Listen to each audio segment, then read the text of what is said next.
لقد جاءك الحق من ربك فلا تكونن من الممترين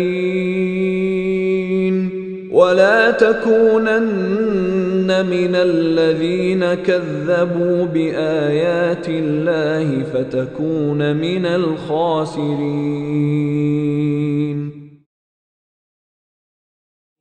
تقال العثار العظام به ويغدو الهوى ككبش ذبيح بذكر الإله. Did I ever have doubts?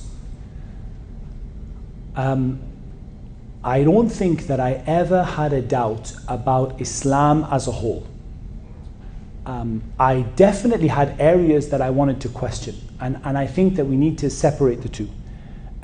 Doubt for me is not a good thing. Like if you sit there thinking, I don't know if Islam is true or not, and you're a Muslim, then I think that that's not a great thing. That's not a great place to be. And with all gratitude to God, I never felt that. But definitely there are questions that arise. And Islam isn't against you asking questions.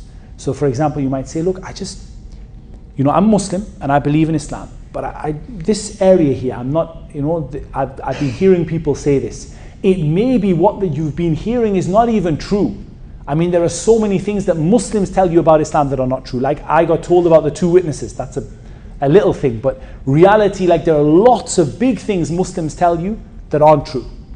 And so asking questions and having doubts about individual issues, like for example, I don't understand, are we really required to pray? Is it really 5 times a day? It's not 3, it's not 4, it really is 5. Like, I want to understand more about that. Why is that?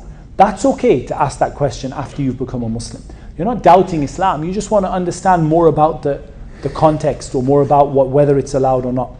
But I don't think I ever had a moment where I felt doubt. Quick hypothetical situation. What would I have done if I had felt doubt? Doubt is of 2 types. A doubt which is a fleeting doubt. Okay? A fleeting doubt, I mean, it's very quick. It comes to you and then you're like, no, don't be silly, that's ridiculous. And those doubts are a part of faith. The Prophet, peace be upon him, said, the translation of which is, do you really perceive it? The companion said, we perceive things that one of us would be embarrassed to speak about. In a fleeting doubt. He would rather become a piece of burnt charcoal than to speak about what comes through his mind. He said, do you really perceive it? And in some narrations he said, this is faith. Because there's nothing wrong with having a fleeting doubt that you follow up with faith. And you had like suddenly comes into your mind that Islam is not true. Of course Islam is true. And it's a fleeting doubt and you come back to it. There's no issue with that. The more difficult situation are people who have persistent, regular doubts. And the answer for that is just simply, for me, is just a journey of knowledge. You go and learn. Go and learn what Islam is, what Islam isn't. And I believe very strongly that when you do that, those doubts very quickly become erased.